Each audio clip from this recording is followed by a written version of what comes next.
Hi, my name is Brian Pincelli. I'm with the Central New York Regional Planning and Development Board, and I was here today representing NYSERDA. What is NYSERDA? What does it stand for? NYSERDA is an acronym. It stands for New York State Energy Research and Development Authority. They are a statewide public authority. And where does it get its funding? NYSERDA receives funding mainly through what's called the System Benefits Charge, or SBC charge. It's a charge on a private utility customer's energy bill every month. And annually, NYSERDA collects roughly, based on consumption, $250 million, give or take. And NYSERDA in turn turns around and provides incentives for evaluation and capital project incentives. Now, part of the reason you're here today is to get the word out about programs. Are you kind of surprised that some companies don't take advantage of these programs? For example, lighting, they're kind of no-brainers, aren't they? I would say lighting retrofits are absolutely no-brainers. I think a lot of it has to do with, a business owner is usually fairly preoccupied running their business. And, in particular on the small business side, most folks don't have facility managers, or in some cases most of them don't even own the space that they're in. So energy use or consumption, while an expense to them, an operating expense, generally speaking might not be at the forefront of what their focus is, which is in most cases sales. Today you made a point about the value of commissioning. Could you tell us about that? Commissioning services are, I think, terribly valuable.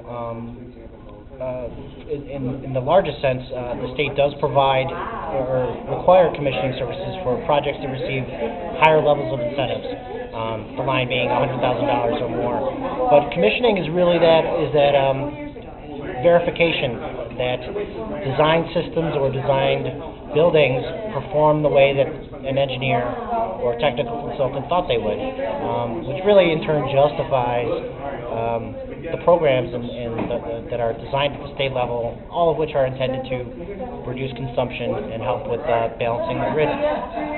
Now, most of the people that were here today were under 100 kilowatts because that's what your program is geared to, correct? That's the cutoff point?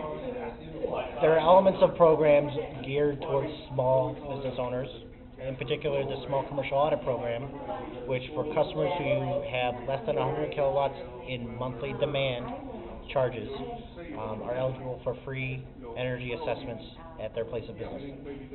Now, what kinds of companies are eligible for these programs? Any company in New York State that pays the system benefits charge is eligible to participate in NYSERDA programs.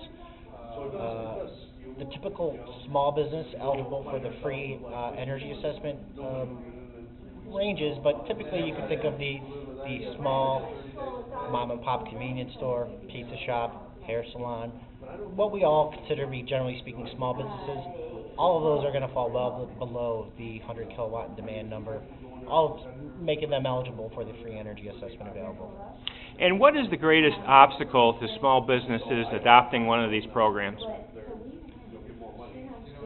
I would say time, probably. Like I said earlier, small business owners, generally speaking, are focused on the running and management of their business. And when you have children or other things occupying your time outside of your business, generally speaking, running a small business is going to take a fair amount of time to begin with. And when you're trying to live a life outside of that, generally speaking, you might not have a lot of time. And I think that's a lot of the reason why there are folks out there like me who can help throughout the process and help fill some of the gaps and communication gaps and identification of resources to help lessen the burden on a small business owner in finding ways to apply resources and participate in programs.